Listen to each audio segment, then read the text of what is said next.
పరమాత్ముడా పరిపూర్ణుడా పరిశుద్ధుడా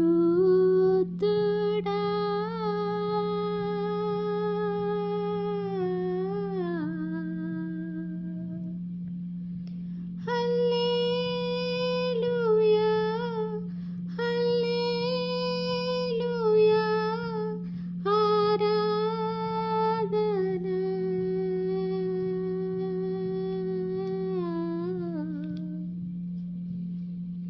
హల్లెలూయా హల్లెలూయా హల్లెలూయా.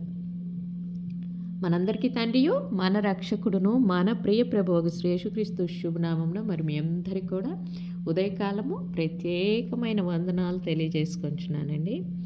మరి ఈరోజు మనకు మరి ఇచ్చిన వాక్యము హోషేయ గ్రంథము 6వ అధ్యాయములో మరి మనము యెహోవా యొద్దకు మరలుదుము రండి, ఆయన మనలను చీల్చివేసెను, ఆయనే మనలను స్వస్థపరచును, ఆయన మనలను కొట్టెను, ఆయనే మనలను బాగు చేయును.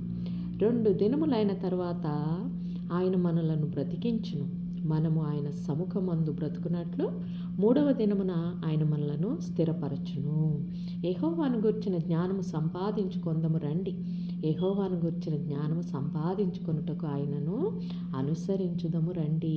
ఉదయము తప్పక వచ్చు రీతిని ఆయన ఉదయించును, వర్షము వలె ఆయన మన యొద్దకు వచ్చును. భూమిని తడుపునట్టి తొలకరి వర్షము కడవరి వర్షం వలె ఆయన మన యొద్దకు వచ్చును. హల్లెలూయా హల్లెలూయా. మరి మనమందరం కూడా మరి మరలుదము రండి అని అంటే మరి మనం ఎక్కడున్నామండి?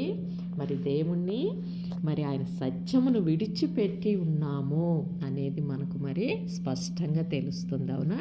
కాబట్టి మరి కూడా మరలి మరి ఆయన యొద్దకు రండి అంటే ఎక్కడికి వెళ్ళాలని మరి వాక్యం మనకు సెలవిస్తుందంటే ఆయన యొక్క సత్యమునందుకు, ఆయన యందున్న ప్రేమ యొద్దకు, ఆయన కనికరము యొద్దకు ఆయన మరి మనము మరలి కనుక ఆయన యొద్దకు వెళ్ళినట్లయితే మరి ఆయన మనలను మరల కూడా స్వస్థపరుస్తానని మాట ఇస్తున్నారు. అట్లాగనే మరి ఆయన మనలను కొట్టెను. మరి ఎంతమంది అండి మరి ఎన్నో విషయంలో మరి తండ్రి తల్లి మనలను గద్దిస్తూ ఉంటారు, అవునా? మరి ఎన్నోసార్లు మనకు మరి హెచ్చరిస్తూ ఉంటారు, ఇది తప్పు కాదు, ఈ మార్గము తప్పు కాదు, ఈ మార్గము మంచిది కాదు, క్షమించండి, మరి అది మంచి మార్గము కాదు, మరి అందులో వెళితే నష్టపోతావు, అందులో వెళితే మరి నీకు మరి ప్రమాదము, అందులో వెళితే మరి నీకు మరి జీవితము సరిగా ఉండదు అని మరి మన తల్లిదండ్రులే మనల్ని హెచ్చరిస్తూ ఉన్నప్పుడు మరి మన తండ్రి మరి మనల్ని ఎంతగానో ఆయన కుమారుని యందు మరి ఏర్పరచుకొని ఆ యొక్క కుమారుని వలన మనకు మరి మరల కూడా మరి రక్షణ ఇచ్చారు, అవునా? మరి ఆ రక్షణ భాగ్యాన్ని ఇచ్చినప్పుడు మరి ఆయన ఆయన స్వరక్తముతోటి మనల్ని మరి క్షమించి ఆయన కుమారుణ్ణి మనకి ఇచ్చిన తండ్రి మరి మనల్ని ఎందుకు ఇచ్చారు? మనల్ని వదిలివేయటానికండి? కాదు కదా. కాబట్టి మరి మనం ఆయనను విడిచినప్పుడు అంటే అసత్యంలోనికి, అన్యాయంలోనికి, అధర్మంలోనికి, మరి అవిధేయతలోనికి, మరి అపవిత్రతలోనికి నడుస్తున్నప్పుడల్లా మరి ఆయన మనల్ని మరి గద్దిస్తారు, కొడతారు. మరి ఎందుకు మరి అనేది మనం చూచుకుంటే కనుక మనల్ని బాగు చేయటం కోసమే, అవునా? మనల్ని మరల కూడా మరి ఆయన సత్యంలో నడిపించుకోవటం కోసమే. కాబట్టి మరి ఆయనే మనలను బాగు చేయును అని మరి ఎంతమంది నమ్ముతున్నారు? అలాగనే మరి తిరిగి ఆయన యొద్దకు మరి మనము వెళ్ళాలి అని అనుకుంటే మరి మార్గం ఏది అని అనుకుంటున్నామా? అట్లాగే ఎక్కడికి వెళ్ళాలి అంటే అది మరి ఎక్కడో చెప్పండి? హృదయము.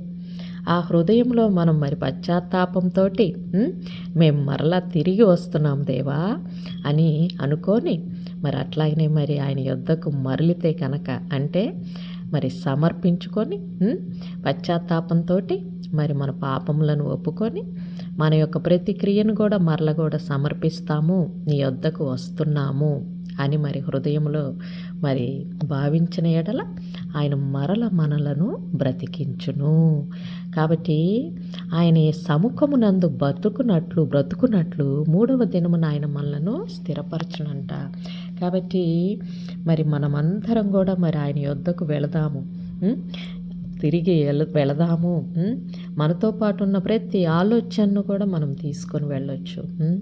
మరి అలాగనే మరి ఆయన జ్ఞానం అండి మరి సంపాదించుకుందాము రండి అనేది మరి ఇంకొక వాక్యం సెలవిస్తుంది. ఎందుకంటే ఆయన జ్ఞానం లేనిదే ఈ లోకం అనే జ్ఞానం మనల్ని ఎప్పుడు కూడా మరి ఏం చేస్తుందండి, మనల్ని మరి లోతట్టు ఆలోచనలోనికి తీసుకుని వెళుతూ ఉంటుంది. మరి మనల్ని జీవంలో పిలుచుకున్న ఆ తండ్రి తన స్వరక్తాన్ని తన కుమారుణ్ణి మనకిచ్చి మరి రక్షణను ప్రకటించిన తర్వాత మరల మనము మరి త్రోవ తప్పిపోతే మరి అది ఆయన కుమారుణ్ణి మనం అవమానించినట్లవుతుంది. కాబట్టి ఆయన జ్ఞానము అనేది మనం వెతుకుతూ ఉండాలన్నమాట ఎప్పుడు కూడా. ఆయన జ్ఞానము మరి ఆయన యందున్న భయభక్తులలో మనకు దొరుకుతుంది అని మరి కీర్తనల మొదటి గ్రంథంలో అలాగే ఎన్నో సామెతల్లో మరి జ్ఞానమును సంపాదించుకుందాము రండి, లెస్సైన జ్ఞానము మరి యెహోవా యొద్ద మాత్రమే దొరుకును. మరి ఆయన మనలను మరి మరల కూడా జీవములోనికి మరల్చగలిగిన శక్తి కలిగిన తండ్రి. కాబట్టి మరి ఆయనను అనుసరించుదాము రండి అని మన యందున్న ప్రతి ఆలోచన కూడా మనం నచ్చ చెప్పుకోవాలి. అవునా? అది మరి ఎలా ఉంటుందంటే ఆయన సన్నిధి ఉదయము తప్పక వచ్చు రీతిని మరి ఆయన ఉదయించునంట. ఉదయించదు అని ఎవరికన్నా మరి అపనమ్మకం ఉంటుందండి మనకు మనుషులుగా? ఉండదు కదా. కాబట్టి మరి ఉదయం తప్పక వస్తుందనే కదా మనం రాత్రిపూట పడుకుంటాం. అట్లాగనే మరల కూడా దినమంతా మరల రాత్రి అవుతుంది అన్న నమ్మకం మనకు ఎలా ఉంటుందో ఆయన యందున్న విశ్వాసం కూడా, ఆయన యందున్న ప్రేమ కూడా మరి అటువంటిదండి. అంటే ఎట్లా అంటే తప్పక మరి ఉదయించును అనే విధముగా ఆయన మనల్ని మరి ఆ ప్రేమలో మనము ఆయన యందు జ్ఞానం సంపాదించుకోవటానికి ఆయన పిలిచిన పిలుపుని కనుక అనుకరిస్తే తప్పక మరి ఉదయం వచ్చిన రీతి ఆయన మన యందు ఉదయించును. అట్లాగనే వర్షము వలె ఆయన మన యొద్దకు వచ్చునంటే, ఒక వర్షం రావాలంటే మనకు చూస్తూ ఉంటాం చిన్నగా మొదలు మరి ఆ వర్షపు చినుకులు మొదలవుతాయి. ఆ తర్వాత మరి చక్కటి వర్షం కూడా మనకు వస్తుంది. అవునా? అలాగనే మరి వర్షం గురించి మనము ఆ చిన్న చినుకులతోటి మరి మనము ఎలా దాన్ని అర్థం చేసుకుంటామో తప్పక వర్షం అనేది వస్తుంది అని అనుకుంటాము. అలాగనే మరి ఆయన కూడా మరి ఆయన వర్షము వలె మన యొద్దకు వస్తారంట. అట్లాగనే మరి భూమిని తడుపునట్టి తొలకరి వర్షము వలె, కడవడి వర్షం వల్ల ఆయన మన యొద్దకు వచ్చును. తొలకరి వర్షమును గురించి చూసుకుంటే మొట్టమొదట మరి మనకు వర్షం లేదంట. భూమి మరి ఆవిరితోనే తడుస్తూ ఉన్నదని ఆదికాండంలో చూస్తూ ఉంటాము. కానీ ఆ తర్వాత ఆయన వర్షమునిచ్చారు. కాబట్టి మరి ఆయన జ్ఞానం అపారమండి. మరి ఆయన యొద్దకు మరలి మరి ఆయన యొక్క సముఖమునందు నుంచొని ఆయన కుమారుడి యొక్క ఆ రక్షణ ద్వారా ఆయన సన్నిధిలో నుంచోటానికి మరి త్వరగా మరి పరుగులు ఎత్తుతూ ఆయన యొద్దకు మరలుదామా? ఎందుకంటే మనకి ఈ లోకంలో మనము మరి ఎన్నో రకములుగా మనము పరిగెత్తాం అలసిపోయాము. కానీ జీవం అనేది దొరకక మరి ఎన్నో విధములుగా కొట్టబడి ఉన్నాము. మరి ఆయన సన్నిధిలో దొరికి ఆ జ్ఞానమును సంపాదించుకోవటానికి, ఆయన యందు దొరికి ఆ రక్షణ భాగ్యాన్ని మరి ఆనందించటానికి, అలాగనే ఆయన యందు ఉండే ఆ జీవ మార్గమును తెలియటానికి, వెతకటానికి ఆయన జ్ఞానము మనకు లెస్సగా మరి కావాలి. కాబట్టి ఆయన యొద్దకు మరలుదము. మరి 2 రోజులు తర్వాత మరి ఆయన బ్రతికించును అని ఉంది. కాబట్టి కష్టాలన్నీ ఒక 2 రోజులుగా తీసేసుకుందామండి. మరి ఆ 3వ రోజు కోసం, ఉదయం కోసం మనం అందరం కూడా ఎదురు చూద్దాము. ఎందుకంటే ఆయన మనందరినీ కూడా బ్రతికిస్తాను అని వాగ్దానం ఇచ్చారు. కాబట్టి మరి యెహోవా యొద్దకు మరలుదాము రండి.